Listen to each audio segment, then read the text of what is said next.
Day 113 of our journey through the Bible, we come to the one called the Weeping Prophet, to Jeremiah. That name, Jeremiah, means Yahweh lifts up. Jeremiah was the major prophet during the decline and the fall of the southern kingdom of Judah, and of course the author of the book of Jeremiah. He prophesied during the reigns of the last 5 kings of Judah. He was born in the village of Anathoth, situated north of Jerusalem in the territory of Benjamin.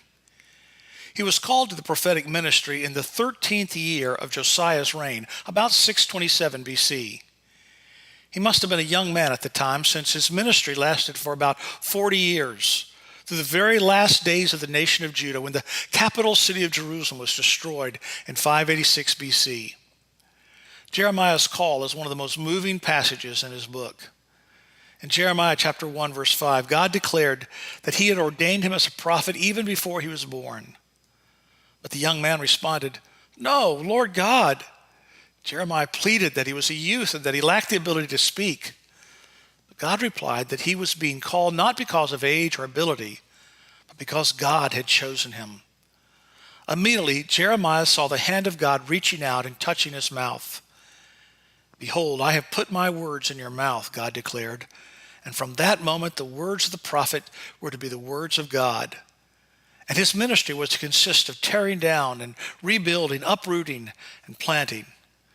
We read in Jeremiah chapter 1, verse 10, "See, I have set you this day over nations and over kingdoms, to pluck up and break down, to destroy and to overthrow, to build and to plant." Jeremiah was destined from the very beginning to be a prophet of doom.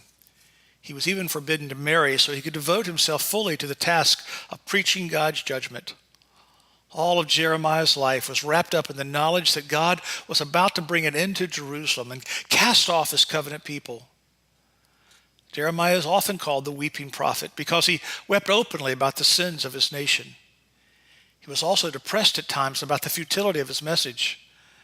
As the years passed and his words of judgment went unheeded, he lamented his unfortunate state in chapter 20, verse 7. "O Lord, you have deceived me, and I was deceived. You were stronger than I, and you have prevailed. I have become a laughingstock all the day. Everyone mocks me." At times, Jeremiah tried to hold back from his prophetic proclamation. But he wrote in verse 9 of chapter 20 that the word of the Lord was like a burning fire shut up in my bones. Jeremiah cried because of his love for his people and his God. As Jeremiah predicted, the nation of Judah was eventually punished by God because of its sin and disobedience. In 587 BC, Jerusalem was destroyed and the leading citizens were deported to Babylon. Jeremiah remained in Jerusalem with a group of his fellow citizens under the authority of a ruling governor appointed by Babylon. But he was forced to seek safety in Egypt after the people of Jerusalem revolted against Babylonian rule. Jeremiah chapter 43 and 44 record his preaching in Egypt. This is the last we hear of him. There is no record of what happened to the prophet during the later years of his ministry. Tomorrow we'll look at his writings. Today we finish with Jeremiah chapter 1, beginning with verse 4. "Now the word of the Lord came to me, saying, Before I formed you in the womb, I knew you. And before you were born, I consecrated you. I appointed you a prophet to the nations. Then I said, Ah, Lord God, behold, I do not know how to speak, for I am only a youth. But the Lord said to me, Do not say I am only a youth, or to all to whom I send you, you shall go. And whatever I command you, you shall speak. Do not be afraid of them, for I am with you to deliver you, declares the Lord. And the Lord put out his hand and touched my mouth. And the Lord said to me, Behold, I have put my words in your mouth."